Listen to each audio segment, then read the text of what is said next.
नमस्कार बच्चों, मैं आपको मॉडल पेपर का दूसरा भाग करवा रहा हूँ। पहला भाग आपको करवा दिया था। जो दूसरा भाग है उसको खंड ब के नाम से जानते हैं। खंड ब में सबसे पहला जो प्रश्न होगा वो 11 नंबर प्रश्न होगा।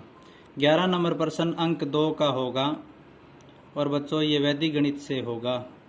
तो इसका मतलब वैदिक गणित के सारे प्रश्न हो गए। पहला प्रश्न 1 नंबर का, दूसरा प्रश्न 1 नंबर का और 11वां प्रश्न, मतलब वैदिक गणित के ये 4 प्रश्न हो गए, पहला, दूसरा और 11वां। ये तो हो गए 1-1 नंबर के और ये हो गए 2 नंबर के, मतलब कुल नंबर हो गए 4। अब जैसे 11वां प्रश्न किसका बनता है, मेरे पास जो मॉडल पेपर है उसमें ये लिखा गया है 14,885, मतलब 14,885 को 123 से भाग देना है और इसको भाग देना है बच्चों। तो उपयुक्त विधि इसके लिए भाग देने की कौन सी होगी? पहली बात तो इस मॉडल पेपर में लिखा हुआ है कि इसको परावर्त्य योजित विधि द्वारा भाग दीजिए, लेकिन यदि विधि का नाम नहीं दिया हुआ है तो भी हम कौन सी विधि लगाएंगे? बोल तो सकते हो आप, कौन सी विधि लगाएंगे? परावर्त्य योजित विधि लगाएंगे। क्यों लगाएंगे परावर्त्य योजित विधि बताओ? क्योंकि भाजक का पहला अंक 1 है। जब भाजक का पहला अंक 1 होता है, ये देखो, तब परावर्त्य योजित विधि लगाते हैं। तो परावर्त्य योजित विधि में आप जानते होंगे 3 खंड बनाते हैं, 3 कॉलम, निखिलम विधि की तरह ही है। ये मैंने 3 खंड बनाए।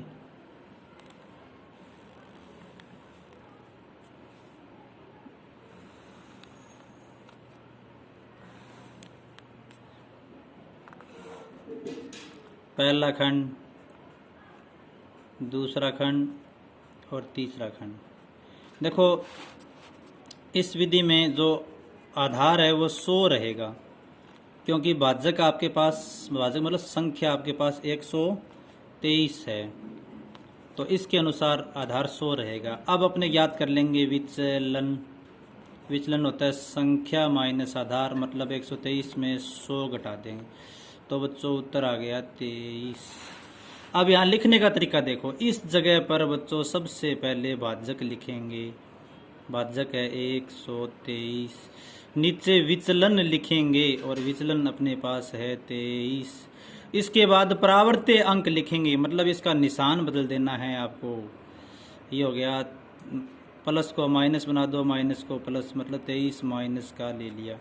देखो ये क्या हुआ भाजक, ये क्या हुआ विचलन, ये क्या हुआ परावर्त्य अंक। अब देखो बच्चों, आधार में 2 शून्य हैं, आधार 100 है तो इसमें 2 शून्य हैं, इसलिए भाज्य के 2 अंक यहाँ लिखेंगे, मतलब यहाँ लिख देंगे 8 और 5। शेष अंक यहाँ लिख देंगे 1, 4 और 8। इस प्रकार से ये आ गया। ये देखो, अब बाकी विधि निखिलम विधि के समान है। मैं आपको दोबारा बताता हूँ कि आधार में जितने शून्य होते हैं, भाज्य के उतने ही अंक तीसरे खंड में लिखे जाते हैं। भाज्य के जो शेष अंक है वो दूसरे खंड में लिख देंगे। बाकी विधि निखिलम विधि के समान है। अब भाग करने में बच्चों ये परावर्त्य अंक महत्वपूर्ण भूमिका निभाएंगे। सबसे पहले नीचे यहाँ ले लेंगे, क्या चीज़ बताओ? ये जोड़ का स्थान है, नीचे 1 ले लिया। 2, 3, मतलब -23 को 1 से गुणा किया तो माइनस का 23 ही आ गया, यहाँ लिख दिया माइनस का 23। अब 4 में से बच्चों 2 घटा के लिखा, 2 आ गया। अब 23 को 2 से इनको जोड़ा बच्चों, 23 को 2 से गुणा किया, मेरे पास आ गया 23 2 46, ये हो गया 4, ये हो गया 6। तो बच्चों अब देखो, 8 में से 7 गए, बच गया 1। और अब 23 को 1 से गुणा करेंगे, 23 से कम 23, तो यहाँ भी माइनस का आ गया। अब ये पूरा हो गया, आगे कोई संख्या नहीं बची। 5 में से 3 घटाया 2, 8 में से 8 घटाया 0, 2। तो ये हम जानते हैं बच्चों, निखिलम विधि मैंने बताया था, ये तो है भागफल और ये है बच्चों शेषफल। तो इस प्रकार से बच्चों 11वां प्रश्न हल हुआ। जो कि 2 नंबर का था। अब बात करें 12वें प्रश्न की।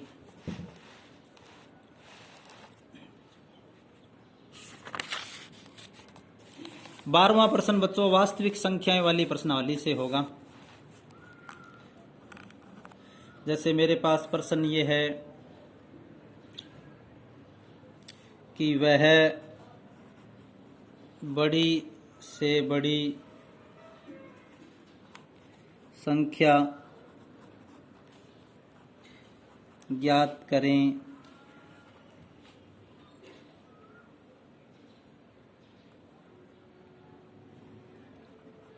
जो कि 247 और 2055 को इस प्रकार से विभाजित करे कि शेष 7 प्राप्त हो। देखो प्रश्न क्या है, आपके पास 2 संख्या हैं, एक तो 247 और दूसरी संख्या है 2025। अब एक संख्या ज्ञात करनी है जो इनको पूरा पूरा विभाजित कर दे।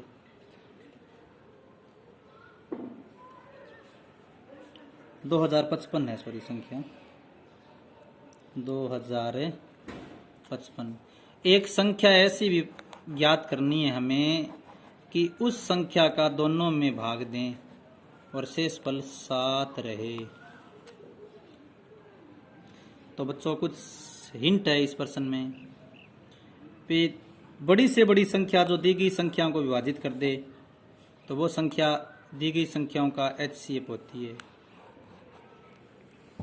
ना। अब यदि अपने इस प्रश्न में डायरेक्ट HCF ज्ञात कर लेंगे तब तो शेषफल 0 आएगा, लेकिन हमें शेषफल क्या चाहिए, 7 चाहिए। तो कहीं ना कहीं बच्चों ये जो लिखा हुआ है बड़ी से बड़ी, ये जो बड़ी से बड़ी शब्द है ये हमें बता रहा है कि हमें इस प्रश्न में HCF ज्ञात करना है। अब समस्या ये है कि यदि हम डायरेक्ट HCF ज्ञात कर लें तो शेषफल 0 रहेगा। इसलिए बच्चों हम डायरेक्ट HCF ज्ञात नहीं करेंगे, पहले जो शेषफल दिया हुआ है वो घटा दें। जैसे 247 में 7 घटा दें, बराबर आ गया 240। और 2055 में बच्चों घटा दें 7, तो अपने पास शेषफल आ गया 2048। अब हम 240 और 2048 का HCF बच्चों ज्ञात कर लेंगे। तो आपको HCF मैं ज्ञात कर दूं 240 और 2048। आप HCF ज्ञात करने में सक्षम हो, मैंने बहुत करवाया आपको HCF। इनका HCF है बच्चों वो 16 आएगा, आप ज्ञात करके देखना। अब आप पेपर देने की स्थिति में हो तो कम से कम HCF ज्ञात करना तो आना चाहिए। तो बच्चों अब इनका HCF 16 है, ये 240 और 2048 का HCF 16 है, तो ये 240 और 248 को पूरा पूरा विभाजित कर देगा। और जो हमें शेषफल चाहिए था वो यदि जोड़ देंगे तो वो शेष बच जाएगा। तो ये बच्चों आपका प्रश्न नंबर 12 था। 13वां प्रश्न देखो बच्चों, 13वां प्रश्न कौन सी प्रश्नावली में से होगा, वृत्त वाली प्रश्नावली में होगा। 13वां प्रश्न है वो वृत्त वाली प्रश्नावली में से होगा। 15वीं प्रश्नावली है वृत्त वाली। इसमें एक चित्र बना रखा है बच्चों इस प्रकार से, देखो एक लाइन ली गई है, इसको नाम दिया है A, इसको नाम दिया है C। यहाँ पर एक अर्धवृत्त बना रखा है और इस अर्धवृत्त की त्रिज्या आपको दे रखी है 7 सेंटीमीटर, मतलब ये भी 7 हुआ। इसके बाद में इसको इस प्रकार से घुमाकर एक लाइन ऐसे बना रखी है।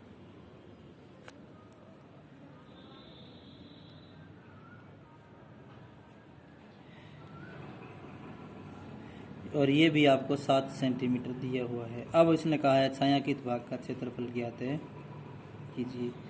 तो बच्चों देखो, मैं इसका अपने पास दो एरिया है, ये एरिया एक, इसको मैंने नाम दे दिया एरिया एक, और इसको मैंने नाम दे दिया एरिया दो। तो जो एरिया एक है बच्चों वो अर्धवर्त है, और अर्धवर्त का क्षेत्रफल क्या होता है 1/2 पाई आर स्क्वायर। और एरिया दो जो है बच्चों वो देखो वृत्त का चतुर्थांश है, वृत्त का कौन सा भाग है ये, चौथा भाग है। तो इसका एरिया हो गया 1/4 पाई आर स्क्वायर। दोनों की त्रिज्या सेम है इसलिए मैंने त्रिज्या ले ली यहाँ पर 7 सेंटीमीटर। देखो गणना में थोड़ी आसानी हो जाए तो क्या कॉमन आ रहा है 1/2,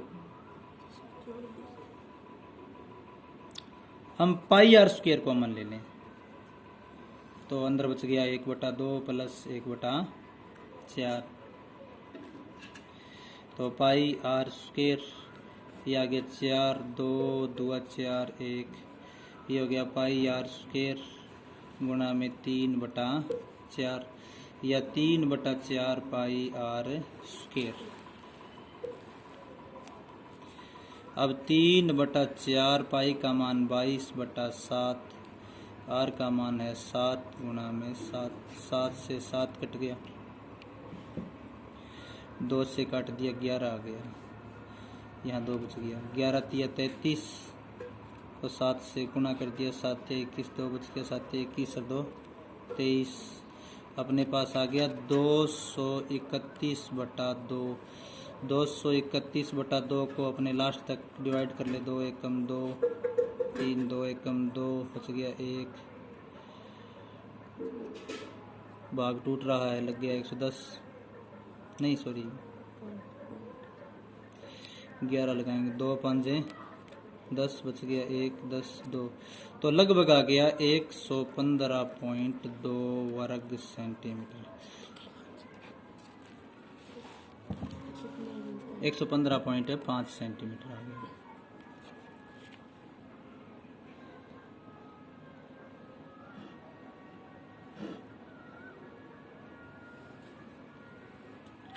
तो इस प्रकार से बच्चों ये 13वां प्रश्न हुआ, और आपके याद भी हो गया होगा 13वां प्रश्न कहाँ से आएगा, वृत्त वाली प्रश्नावली में से आएगा। अब 14वां प्रश्न बच्चों घन घनाभ वाली प्रश्नावली में से आएगा। जैसे मेरे पास 14वां प्रश्न क्या है,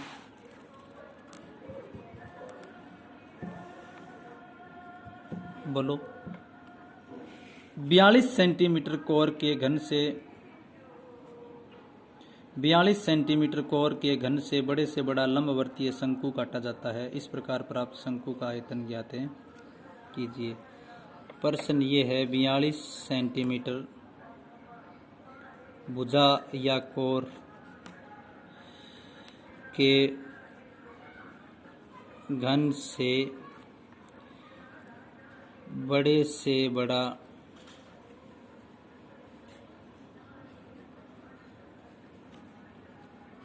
शंकु काटा जाता है। प्राप्त शंकु का आयतन ज्ञात करें। तो देखो मेरे पास ये घन था, स्थापना समझो ध्यान से।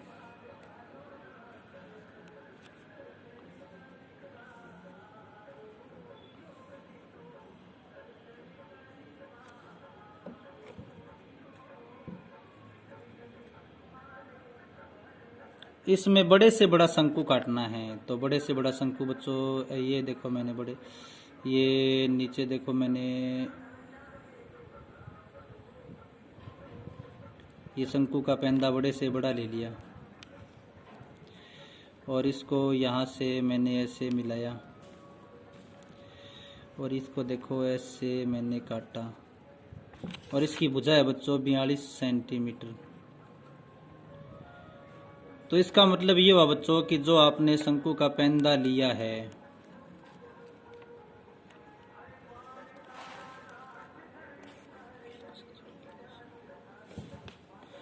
इसका मतलब ये हुआ जो आपने शंकु का पेंदा लिया है बच्चों, ध्यान से समझना, वो 100% उसका जो व्यास है वो 42 होगा। मतलब इसका व्यास 42 होगा, मतलब शंकु की त्रिज्या कितनी हो जाएगी? 21 सेंटीमीटर हो जाएगी। अब ये शंकु की जो सीधी ऊंचाई है वो बच्चों देखो ध्यान दो, इस भुजा के बराबर होगी। समझ गए ना? मतलब शंकु की सीधी ऊंचाई है वो कितनी हो जाएगी? 42 सेंटीमीटर हो जाएगी। तो ये बच्चों इस प्रकार से हमें शंकु प्राप्त होगा। बोलो, समझ में आ गई? अब ज्ञात करना है हमें शंकु का आयतन। यहाँ आप एक नई बात सीखे भी, जब आप घन से आप शंकु बनाओगे तो जो घन की भुजा होगी उसका आधा व्यास हो जाएगा शंकु का। यानी शंकु का जो व्यास, शंकु की जो त्रिज्या होगी ना, वो घन की जो भुजा है उसकी आधी हो जाएगी। और शंकु की जो ऊंचाई है ना,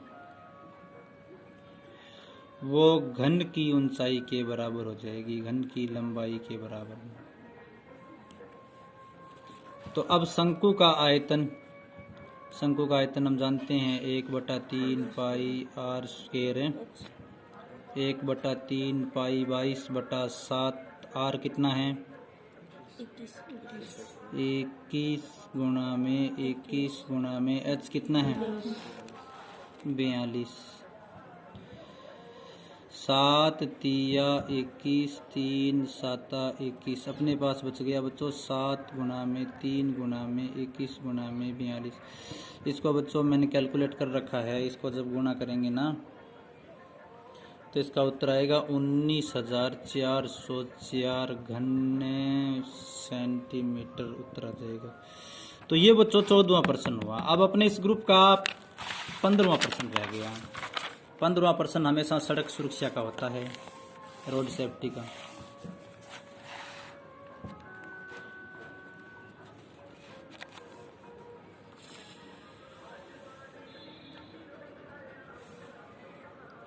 पंद्रहवां प्रश्न ये है कि 12 मीटर ऊंचा पोल है। 12 मीटर ऊंचे पोल के शीर्ष पर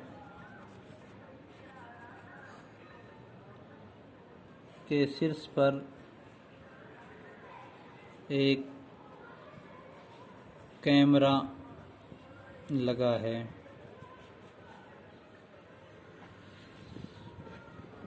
जो कि 13 मीटर दूर दृष्टि रेखा तक यातायात देख सकता है। इस स्थिति में, ये प्रश्न ध्यान से समझना आप, इस स्थिति में पोल के पाद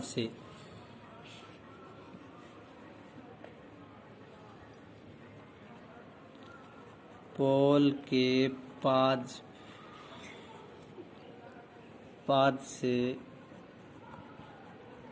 वह दूरी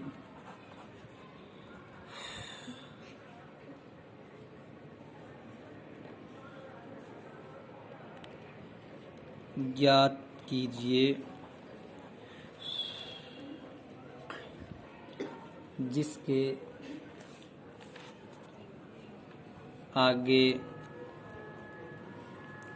यातायात दिखाई दे। अब देखो बच्चों, मैं आपको प्रश्न समझाता हूँ। मैं मान लूँ ये पोल है,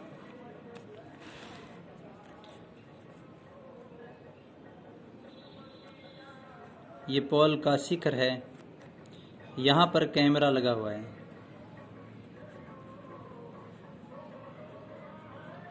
और ये पोल का पाद है। हर चीज़ का एक पाद होता है। पाद मतलब आधार। ये आधार से आगे जगह है बच्चों जो सीसीटीवी कवर कर रहा है। पोल की ऊंचाई तुम्हें दे रखी है 12 मीटर।